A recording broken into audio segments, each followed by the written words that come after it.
Welcome to Everything Co-op, bringing you information on how cooperatives can help improve your quality of life. This show is being sponsored by the National Cooperative Bank, NCB. The NCB is dedicated to strengthening communities nationwide for the delivery of banking and financial services for the nation's cooperatives, their members, and other socially responsible organizations. For more information on the power of community ownership, visit ncb.coop. That's ncb.coop.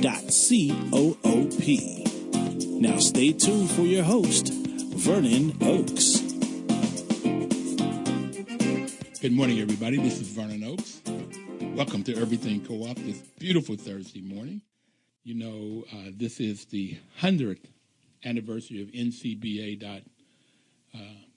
CLUSA, NCBA, National Cooperative Business Association, is celebrating their 100th year. They got started in March of 1916 when bread was 5 cents and a Model T Ford was $300. You know, it was interesting that co-ops have been around 100 years. And this morning we had the total honor of having Mr. Chuck Snyder in the studio with us this morning. Good morning, Chuck. Good morning, Vernon. Okay, glad to have you here this morning.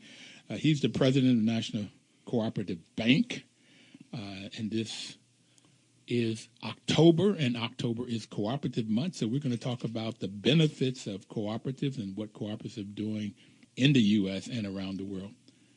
Chuck, what's the mission of the bank? The mission of the bank is to provide financial services to cooperatives in the United States and all types of different types of cooperatives. You have housing cooperatives, worker-owned cooperatives, small business cooperatives, and cooperatives of the community. And so there's many different types of ways that people can come together. And the Congress back in 1978, they decided that the cooperatives in the United States just didn't receive the time and attention of other commercial banks, and so they decided to start the National Cooperative Bank. 1978. 78. And it was a time when rapid inflation, meat prices were going way up, and the consumer was struggling, and they felt that co-ops provided needed competition in the marketplace. And, you know, co-ops allow the little guy to come together and achieve something that they can't do on their own. And I've been blessed to work with the bank for some 30 years, and I get to see firsthand how co-ops allow the little guy to come together and achieve something that they can't do on their own. And that's a very, very powerful concept. And it's very flexible. It's in all sorts of different types of businesses in every state in the United States. And we talked about the 100th anniversary of the National Cooperative Business Association here in Washington, D.C., but the International Cooperative Alliance, which is a worldwide organization, has co-ops in every country around the world. And co-ops actually date back to Rochdale, England, some 160 years ago, when workers working in the cotton mills up in close by Manchester, England, really needed to come together to gain the economic power that they couldn't on their own. And so they created a store, and also they provided education for their members. And one of the things that co-ops firmly believe is educating their members. You know, you said a lot, Chuck, and I love co-ops, and I believe that we've had co-ops long before 1814. I think the 1844, the modern co-op with the 7 principles, 1844. But if you look at the Native Americans and how they work in tribes and they work together, everybody knew what they supposed to do for the benefit of the group. And that's what I find co-ops about. Matter of fact, you said the first time you were on the program that co-ops are nothing but people helping people. Absolutely. And co-ops, people working together has been around for a very long period of time. And there's groups that are working collectively for common good today that don't necessarily view themselves as co-ops. It may be a church group, and they're just, following what they feel is right. And that's okay. What the bank supports really is the cooperative concept of people helping people. And it's just a powerful concept.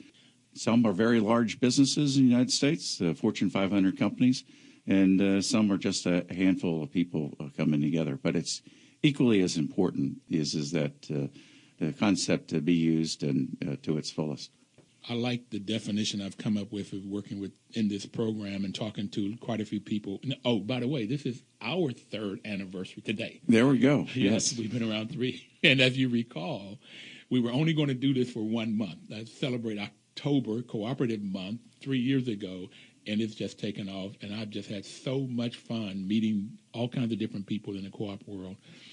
People helping people. And there's one thing I've taken away. Well, it's more than one, but one big thing is that everybody that's been on this program, I'll ask them the question, do you like what you're doing? From asking you a couple of times, you love what you're doing, but everybody does. Yes. Well, it's we're a different type of business in that we have a focus in on our membership. And we have elections from our board of directors, which is a 15-person board, which is my boss. And, I think a lot of good comes out of that from the stance of fairness and wanting to do the right thing. One of the problems that we have currently in the country, and you see it in the news all the time. In the election. Okay. Yeah, in the election, well, apathy as far as the election. But I was really thinking about the greed in corporations today, and there's this tremendous pressure to generate profits, and there's incentives to do that. And unfortunately, if corporate governance is not as good as it should be, it happens where people will step over the line. I'm not saying that won't happen in co-ops, but it happens far less because there's a lot more accountability. And one of the things that we're very proud at the bank is that for the last 3 years running, we received a best place to work from the Washington Post, which is not unusual in co-ops.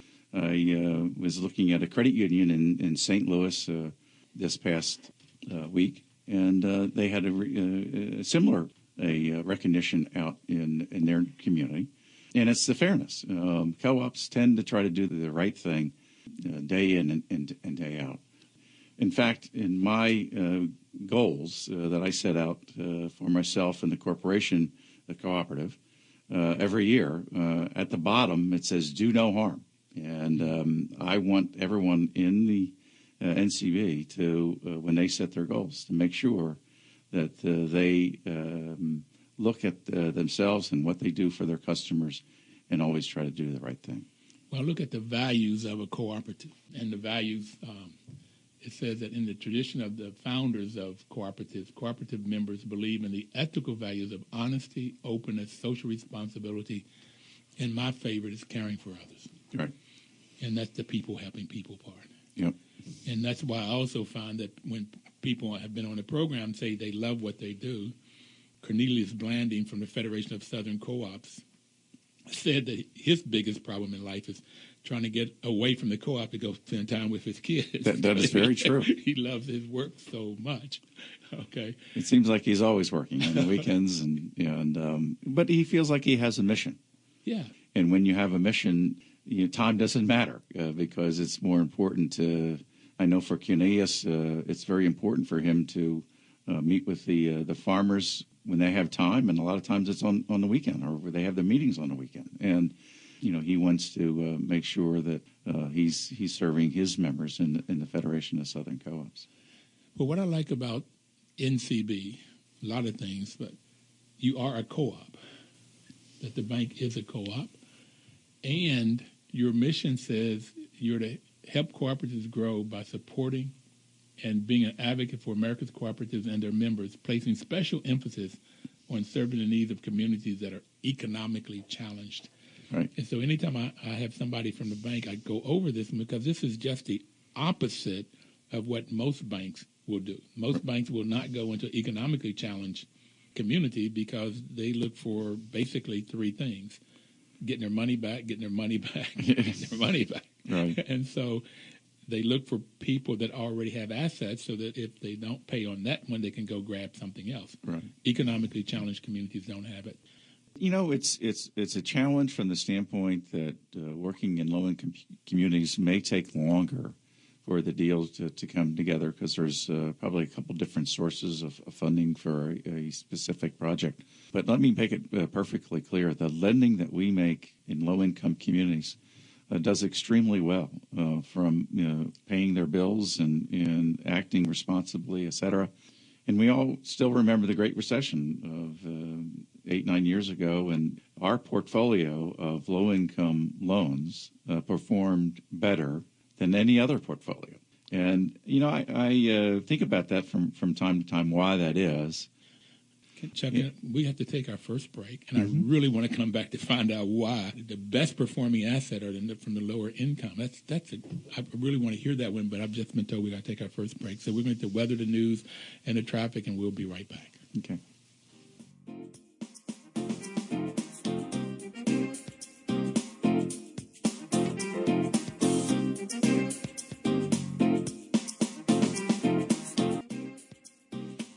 Information is power.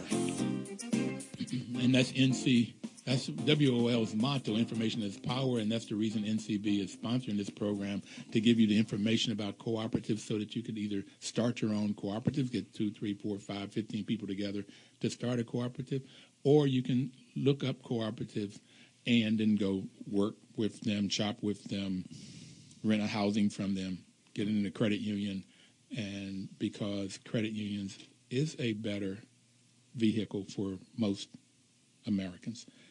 Chuck was talking to us. We have Chuck Snyder in the studio with us this morning, the president of National Cooperative Bank, who we are celebrating 100 years of NCBA's startup in the United States. And we've been on the program for 3 years. And if you want to go and get our older programs, you can go into everything.coop, our webpage, and you can get this program will be on in a week or two on that web page, and you can get past programs. Chuck, you were telling us why in 07, 08, let me build this up a little bit, we had the Great Recession. That's when Wall Street took out different derivatives, different portfolio, different products, and they sold mortgages to people who could not afford those products when the interest rates spiked in 2 to 5 years. And so you had all of these houses foreclosing in the marketplace, but you're saying that in your market and for the low-income housing, or whether it's food or housing, you didn't experience that. Well, I think that the lending that we make to, say, an affordable housing a co-op is done on prudent terms. We don't take or the co-op is run conservative. They don't try to maximize the debt. They have reserves. So if one or two of the unit holders gets delinquent, they have reserves so that the co-op can still meet its bills, et cetera. They do a good selection process of selecting of the members. There's a community there. And a lot of times you've seen this in housing co-ops. A stronger community is going to create a more creditworthy co-op. It's amazing. We did some studies some time ago in affordable housing co-ops. They're cheaper to run. People tend to waste less energy and use the water more wisely, and because it's their community, they own it. And in a rental, they don't care about it. Someone else owns it, and that ownership means a lot to people. I take the story when I was a little kid. My parents gave my brother's bicycle to me, and for some reason it wasn't necessarily mine. And well, it didn't necessarily take really great care of it. But one Christmas, I got my own bicycle. It was mine, and there was that pride of ownership. It didn't stay out in the rain, I know. You took much better care of it. And so the same concept, I think, works for the housing co-ops and other co-ops that we work with. And that is one of the strong reasons why they tend to pay their bills and don't go delinquent. Whereas loans to another housing a project that may has more leverage, doesn't have that sense of community, doesn't have that sense of ownership. It's more transient. People, come and go. People that live in housing co-ops tend to stay there for a very long period of time because usually they're a pretty good deal. Over a period of time, their carrying charges and their monthly costs are less than it would be to rent, because that rent continues to escalate each year. And it's not to say that the maintenance charges and cost of living in housing doesn't go up, but it's more moderated. And so our statistics, whether it be community health clinics or the affordable housing co-ops or just lending in low-income neighborhoods, it's for basic services, whether it be food, housing, health care, et cetera. And so there's less speculation, and with that ownership that you have from the community, it makes for a very powerful combination, and it's good lending. And I wish that other financial institutions viewed it that same way. Every bank in the United States has to invest in communities. It's called the Community Reinvestment Act. Most banks will contribute about 3% of their loans in CRA-related activities, which is a good thing, and it's been very positive for the country.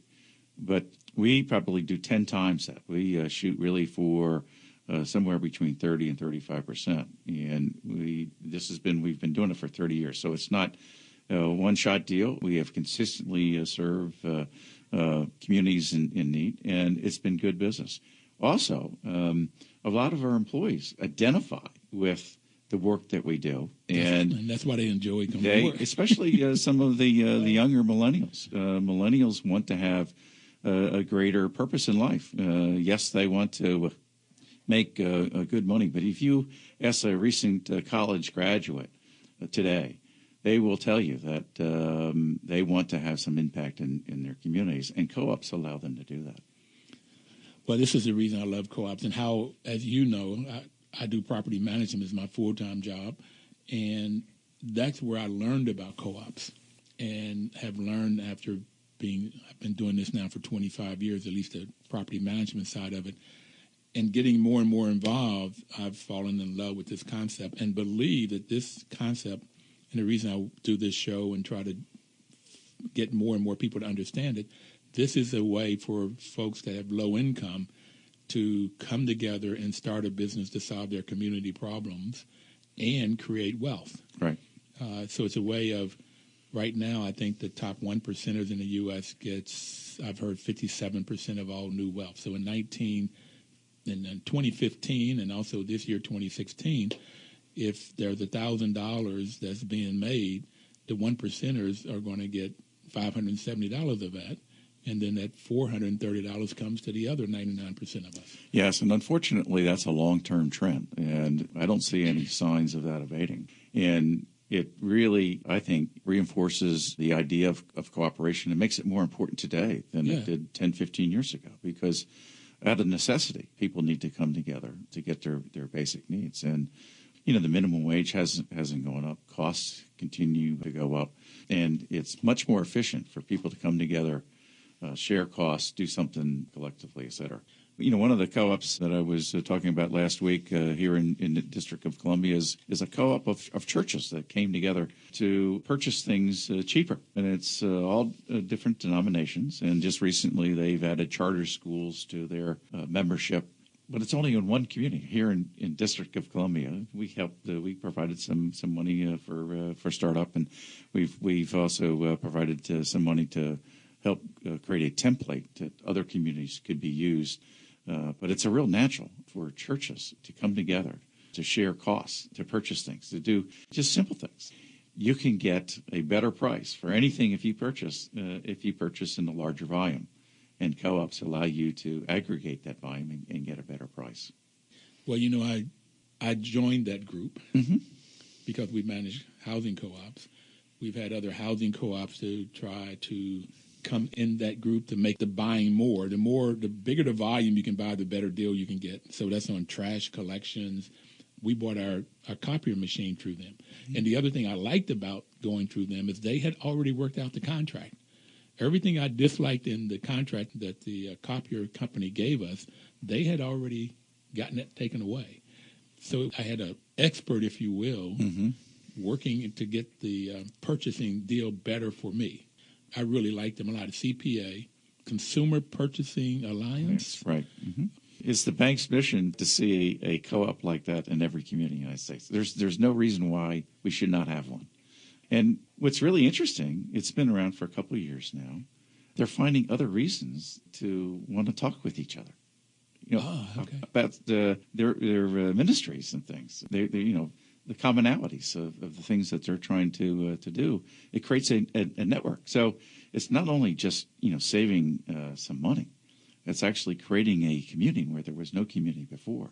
And those are the intangibles that you don't necessarily measure, but are extremely important. Well, again, that's why I like co-ops. I had somebody earlier. It's co-ops people come together to solve community problems, and that community problem was how you get a better product for a lesser price. And then you find once you create community, you can build social wealth. More and more people know what's going on, and then you can also get things done. And I've been told that once somebody gets into a co-op and they learn the democracy and how it works, because it's working in there, and that's the second cooperative principle, then they get involved in the democratic process outside of the co-op. Get on the school board, city council. Well, I mentioned that study we did of housing co-ops some years ago, and one of the things that we found out that housing co-op members vote more than the general population. Yeah, I'd expect that because they know the benefit of, the value of the vote and their vote and what it does.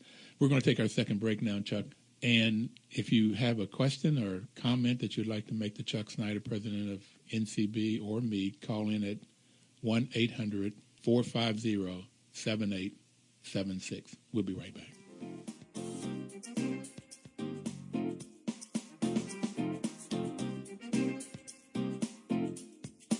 $14.50 WOL.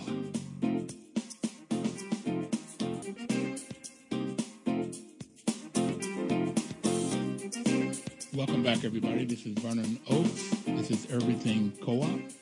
We have Mr. Chuck Snyder in our studio with us to talk about the National Cooperative Bank and just talk about co-ops in general.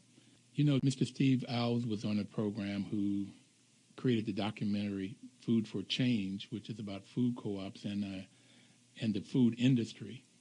We are having a showing of that documentary on October 31st in celebration of Co-op Month. It's going to be at Busboys and Poets from 6 to 8 on October 31st to see a screening. And you can go on the Food for Change webpage, foodforchange.coop webpage, to get information about all of the showings throughout the U.S.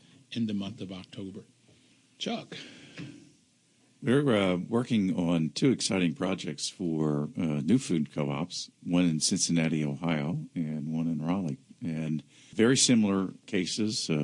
The community had a long-standing grocery store, and it was a smaller grocery store. And a lot of the large chains today like formats that are maybe out in the suburbs a little bit more, that have bigger square footage and bigger store format that's more similar to their other formats.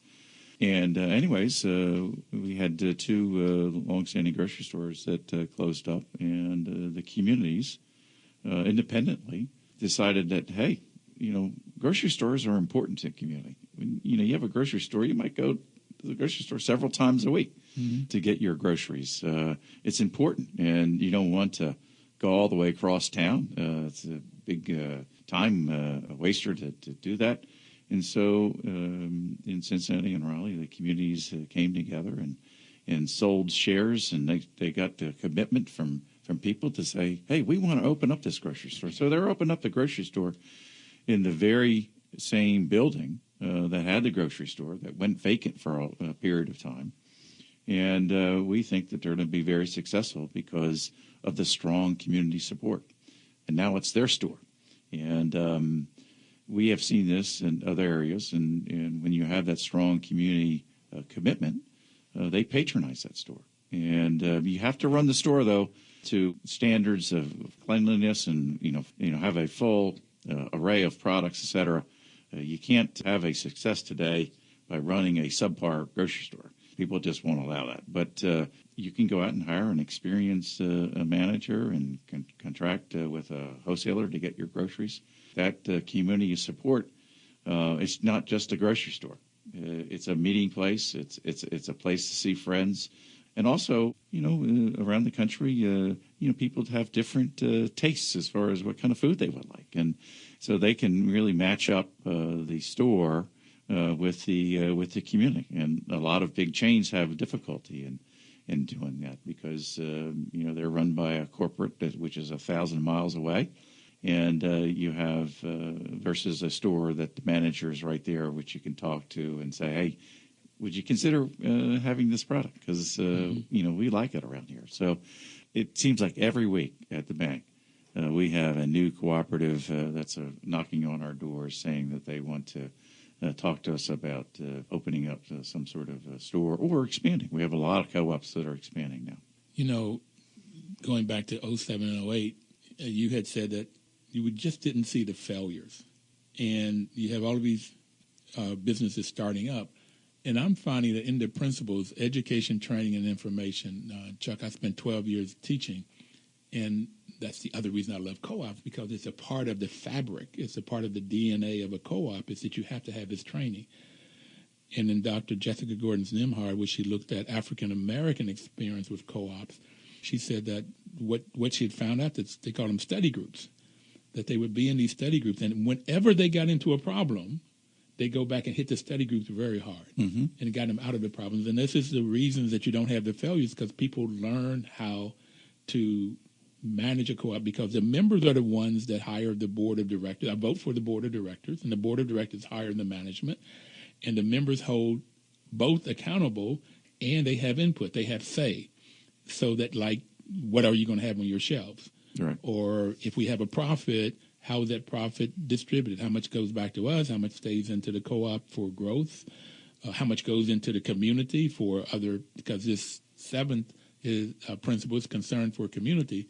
So how much goes back in the community to help community? Or the sixth one is cooperation among co-ops, or to help start other co-ops. Yeah. So it all works. It's interesting. A lot of the co-ops that we have financed around the country have done that, and they've gone beyond. And they feel it's necessary to teach some of its members about nutrition, and that it's just not about selling packaged goods. It's about making wise choices, and the co-op has a responsibility to do a little education. A lot of the co-ops we finance around the country on the second floor, they have cooking classes.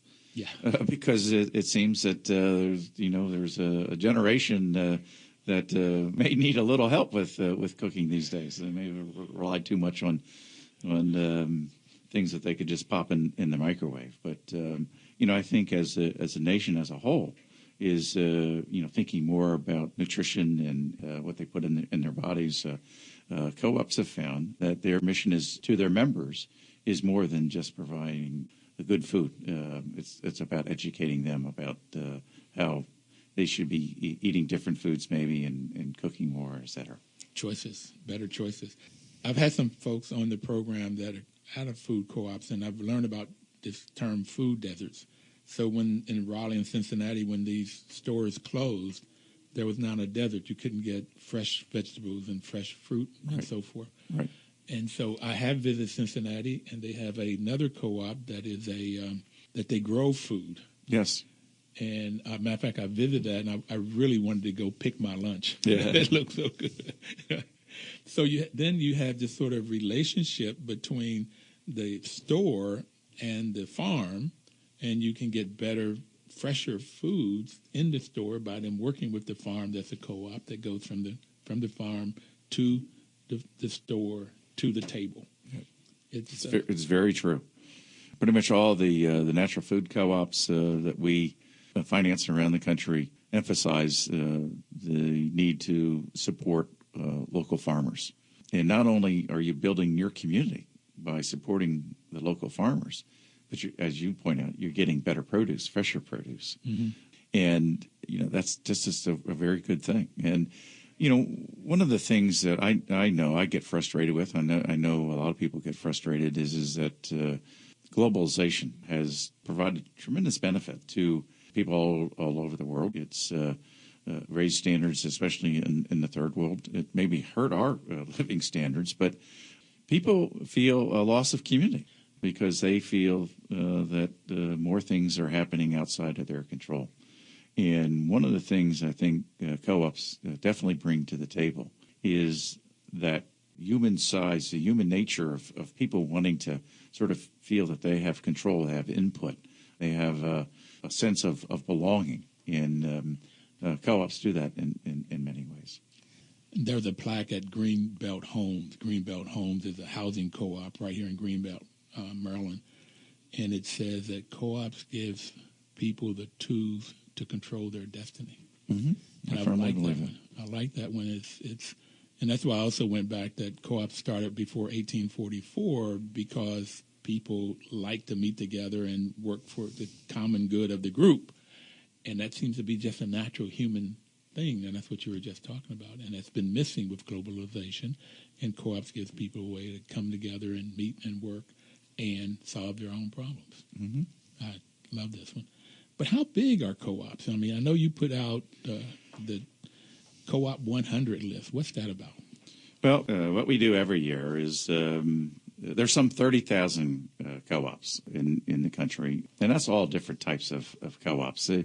That's housing cooperatives, that's credit unions, that's rural electric, rural telephone, that's farmer co-ops, that's artisan co-ops, you name it. There's worker co-ops. There's different types of cooperatives in the United States. But one of the things that we provide this list is to show the economic impact of co-ops, in that we have co-ops that are Fortune 500 companies. And you mentioned the Community Purchasing Alliance here in D.C. They have purchased from various different vendors, but one of the vendors is an Ace Hardware dealership here. They're a customer of NCB. And Ace is a co-op, and there's some 5,000 Ace Hardware owners of the co-op.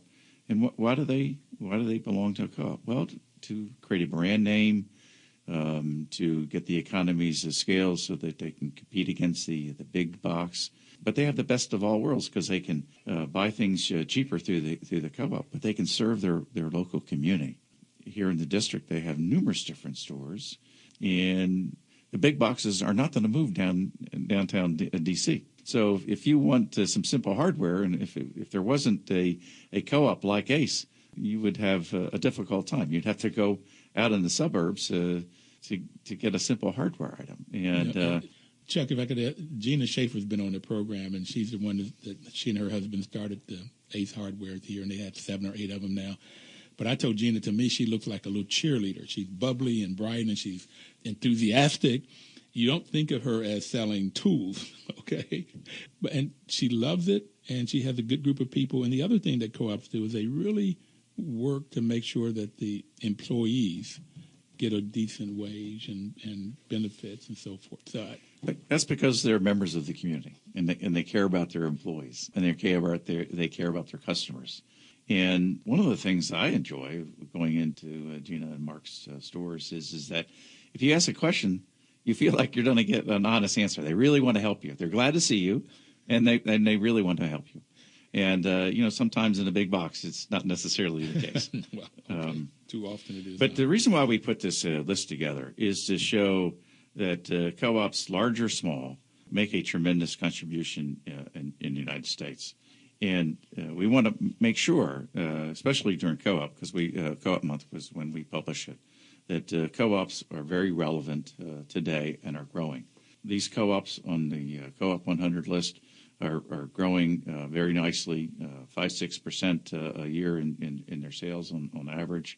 And considering retail sales at some of the big stores today, that's very good. And so they can be competitive. And we want to emphasize that co-ops throughout different sizes are important. And it's just not the sales that are important. It's the impact that they have on their community. Impact on community, that's tremendous and huge. And we're taking our final break right now. The time goes by very, very fast, Chuck. I'm glad you're here, and I want to talk about this minimum wage and what one can make when they become into a worker cooperative. We'll be right back.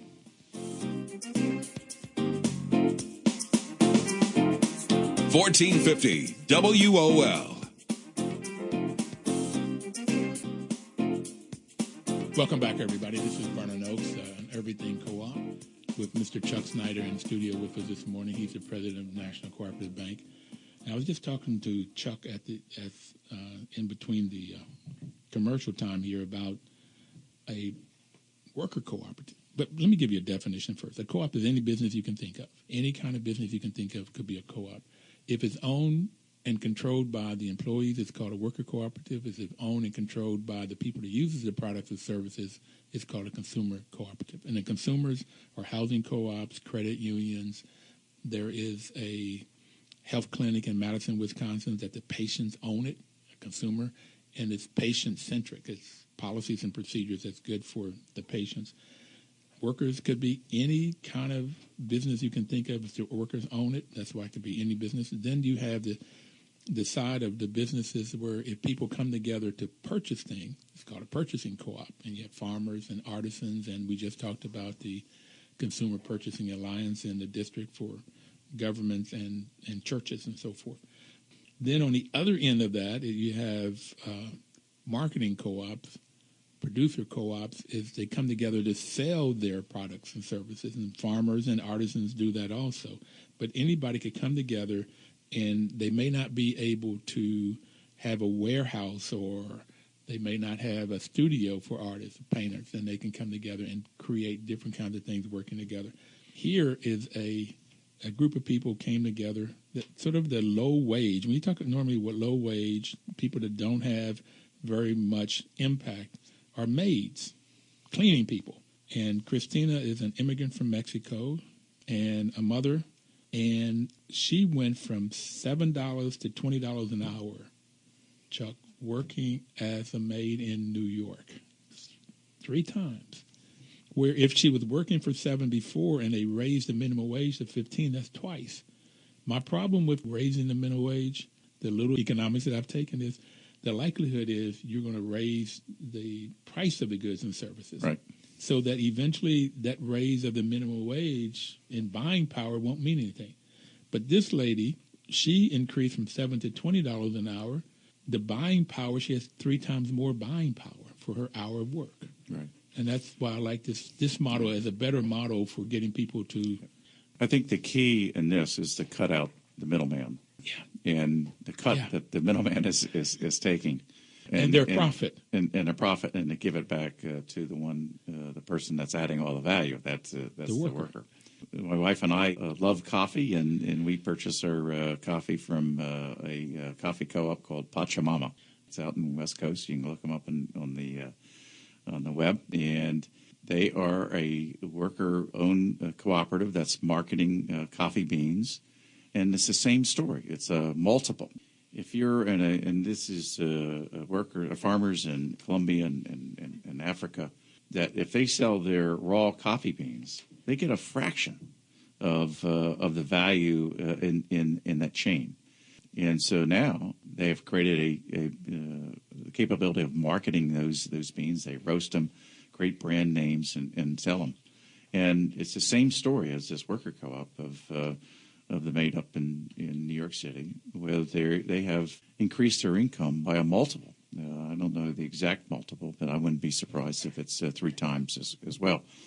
That's the empowerment of co-ops. And not only are they coming together to do something, but they're actually allowing themselves to capture more of the value that they really create, instead of allowing that value to be given to other people.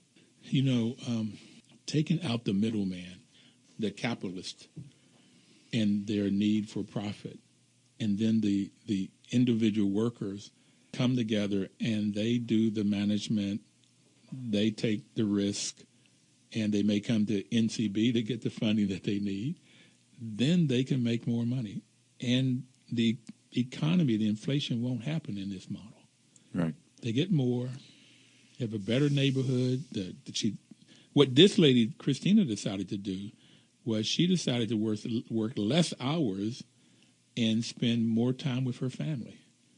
So that causes her parent to be with her children when they get home, and therefore they won't be out in the street, and therefore the whole community's better off. Right. The family's better off, the community's better off. The people that probably get the cleaning are better off. Mm-hmm. Okay. And Probably most importantly, there's probably more stability in her job.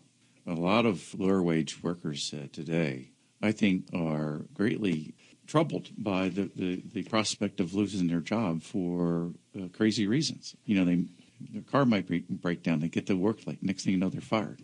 But if you're an owner, at least you get to explain why you got to work late. And that continuity of working with those higher wages, I think, is tremendously powerful. If you take a look at most low-wage earners that are part-time, they can't get full-time. They have to work multiple jobs. And the turnover is really significant because no one really cares about that worker. They're not providing training. They're not providing other fringe benefits, et cetera. So there's no security. There's no job security. And I think that the co-op really addresses that major issue as well. If you are a maid or a low taxi cab driver, whatever you might be, you can go to cdf.coop. That's cdf.coop. And they have some funding to help start up different co-ops. Also, the U.S. Federation of Worker Co-ops can provide different help. NCBA.coop. NCBA.coop is another source that you could go get if you wanted to start it. Where I got this information by Christina is out of a book created by Democracy Collaborative, which is right here at the University of Maryland, Cities Building Community Wealth. So building this wealth for the people. And they talk about progressive. And this is why, for me, after reading this book, Chuck, I found out that the local elections are perhaps more important for the community than the presidential election. And I've never thought about it. I always put more emphasis on the presidential election. But these local mayors and city councils and school boards can put together different programs using the assets of the city to create jobs and businesses for the small guy that you talked about, this maid, this janitor, to create a business that they can really create wealth. I'm really pleased to report that we're making some progress along local, but also national, too. With this administration, the Obama administration, they have supported co-ops. And there was, about a year or so ago, the creation of an interagency task force to support cooperatives. And so that's bringing HUD together with the Small Business Administration, Department of Commerce, Department of Agriculture, all together to share ideas and to support co-ops. And I'm pleased to read this week, we talked about Cornelius Blanding of the Federation of Southern Co-ops. He has gotten some new funding for the federal government agencies, from the SBA and other agencies, USDA, to help exactly what you're talking about as far as forming new co-ops in a 4 or 5 state region down south. And that money has not always been there. And we all know that it takes money to get people educated and to organize people coming together. And I'm glad to see this administration doing that. Oh, that's great news, Chuck, and I'll try to reach out to those people to get them on the program. I was hoping we could have done something in Flint, Michigan. I mean, everywhere that there is an issue, a community issue, co-ops could be an answer to. They have a food desert in Flint, Michigan. Absolutely. Yep. The whole water problem, creating a plumbing co-op. Okay. Well, there are community water utilities out there.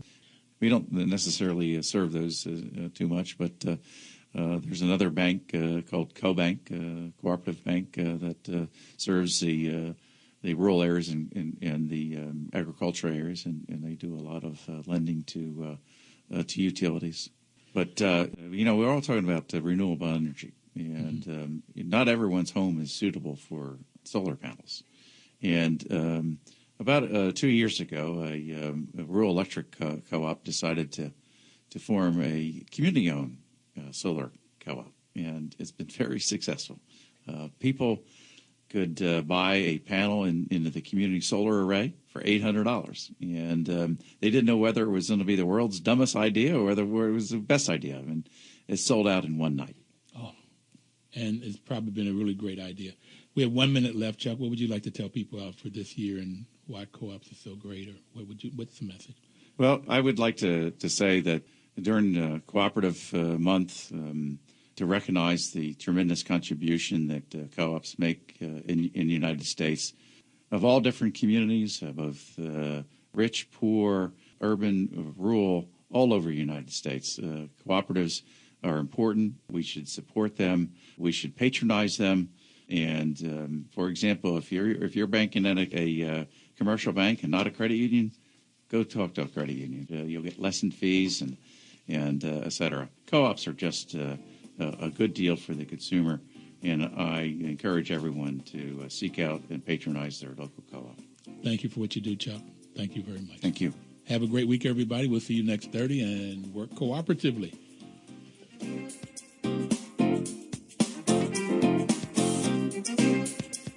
$14.50 WOL.